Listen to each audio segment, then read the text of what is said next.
একটি হলো 15 তারিখ, আরেকটি হলো 12 রবিউল আউয়াল।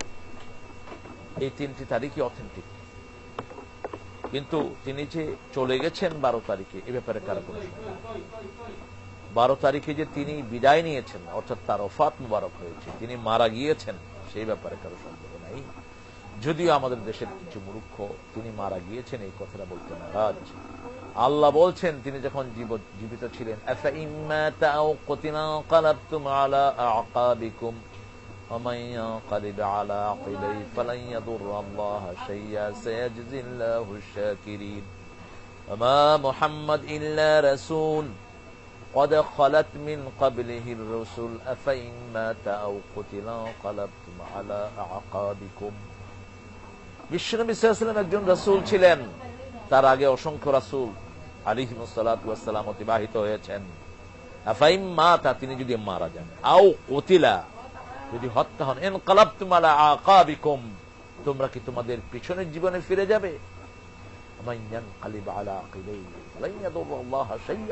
আল্লাহ ধমক দিচ্ছেন, তোমরা যদি পিছনের বাজে চরিত্রে ফিরে যাও আমার কোনো ক্ষতি তোমরা করতে পারবা না। যারা শুকরগুজারির রাস্তায় থাকবে, বিশ্বনবী সাল্লাল্লাহু আলাইহি ওয়াসাল্লামের আদর্শের উপরে থাকবে, তাদের জন্যই সব পুরস্কার আমি বরাদ্দ করে রেখেছি। মন গড়া কথা আমাদের দেশে অনেক চলে। বিশ্বনবী সাল্লাল্লাহু আলাইহি ওয়াসাল্লাম নূরের তৈরি, এই কথা নিয়ে শিক্ষিত মূর্খগুলো পর্যন্ত নাচানাচি করে। কোরআনের কোথাও, হাদিসের কোথাও বিশ্বনবী সাল্লাল্লাহু আলাইহি ওয়াসাল্লাম বলেন না আমি নূরের তৈরি। قل إنما أنا بشر مثلكم يوحى إلي أنما إلهكم إله واحد فمن كان يرجو لقاء ربه فليعمل عملا صالحا ولا يشرك بعبادة ربه أحدا। হে নবী, আপনি বলেন আমি তোমাদের মতো মানুষ, ইউহা ইলাইয়া, আমার কাছে ওহী আসবে, আন্নামা ইলাহুকুম ইলাহু ওয়াহিদ, তোমাদের ইলাহ একজন।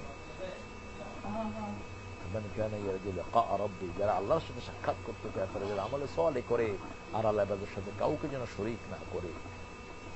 আবার অন্য সূরায় আল্লাহ বলছেন, ইন্নী খালিকুম বাশারাম মিন তিন, আমি মানুষ বানিয়েছি মাটি থেকে। আজকের বিজ্ঞান বলছে মাটিতে 8টা উপাদান, একটা হলো লাইট। এই 8টা উপাদান দিয়ে যিনি সৃষ্টি, তিনি শ্রেষ্ঠ না শুধু লাইট থেকে, নূর থেকে যিনি তৈরি হয়েছেন তিনি শ্রেষ্ঠ? অবভিয়াসলি যিনি 8টা উপাদান একসাথে যার মধ্যে আছে তিনি শ্রেষ্ঠ। এই জন্য মাটির আদমকে নূরের ফেরেশতারা সেজদা করেছিল আল্লাহর হুকুমে। বিশ্বনবী সাল্লাল্লাহু আলাইহি ওয়াসাল্লাম মা আমিনার ঘরে মক্কায় 570 খ্রিস্টাব্দ 12 রবিউল আউয়াল অথবা 9 রবিউল আউয়াল অথবা 15 রবিউল আউয়াল দুনিয়াতে এসেছে। সময়টি ছিল সুবহ সাদিক। রাসূলুল্লাহ সাল্লাল্লাহু আলাইহি ওয়াসাল্লামের আগমনে 3টি বড় বড় ঘটনা সংঘটিত হয়েছিল। তিনি আসার পরেই নূর বিচ্ছুরিত হয়েছিল, এটা সবগুলো সিরাত গ্রন্থে উল্লেখিত হয়েছে।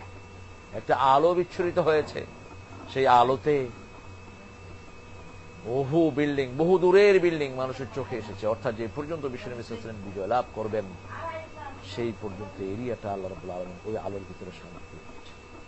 দ্বিতীয়, ইরানে একটি আগুন ছিল মুশরিকদের বহু যুগ থেকে জ্বালানো। সে আগুনে তারা ঘি ঢালতে পারলে সোয়াব পুণ্যের কাজ মনে করত, আগুনের পূজা করত তারা, সেখানে কাঠ দিলে তারা সোয়াবের কাজ মনে করত। এই আগুনটি ধপ করে নিভে যায় বিশ্বনবী সাল্লাল্লাহু আলাইহি ওয়াসাল্লামের আগমনে। ইহুদিদের একটি চূড়া ছিল জেরুজালেমে, সেটা ভেঙে পড়ে যায়। এই 3টি বড় বড় ঘটনা সংঘটিত হয় বিশ্বনবী সাল্লাল্লাহু আলাইহি ওয়াসাল্লামের জন্মের সাথে সাথেই। রাসূল সাল্লাল্লাহু আলাইহি ওয়াসাল্লামের জন্মের 40 দিন আগে ঘটনা ঘটেছে আব্রাহা। আল্লাহ রাব্বুল আলামিন আবাবিল পাখি পাঠিয়ে যে রাসূল আলাম তারাকে উল্লেখ করেছেন, আবাবিল পাখি দিয়ে হস্তি দলকে একদম গাছকে মাকুল চর্বিত ঘাসের মতো করে দিয়েছেন। ঘাস চাবালে যেরকম সেরকম করে দিয়েছেন। রাসূল সাল্লাল্লাহু আলাইহি ওয়াসাল্লাম অল্প কিছুদিন, 1 মাস অথবা 1.5 মাস অথবা তার চেয়ে কম নিজের বাড়িতে ছিলেন, অর্থাৎ মা আমিনার ঘরে ছিলেন। তারপরেই তিনি চলে গেলেন হালিমাতুস সাদিয়া রাদিয়াল্লাহু আনহার বাড়িতে। সেখানে গিয়ে তিনি দুটি স্তন থেকে খান নেই, যদিও হালিমাতুস সাদিয়া রাদিয়াল্লাহু আনহা চেষ্টা করেছেন দুটি স্তন থেকে খাওয়ানোর জন্য, তিনি একটি স্তন বোনের জন্য রাখলেন, বোন দুধ বোন সাইমা, আরেকটা থেকে নিজে খেলেন। অর্থাৎ মেয়েদেরকে যেন সমাজে কম খাওয়ানো না হয়, একদম শিশুকালেই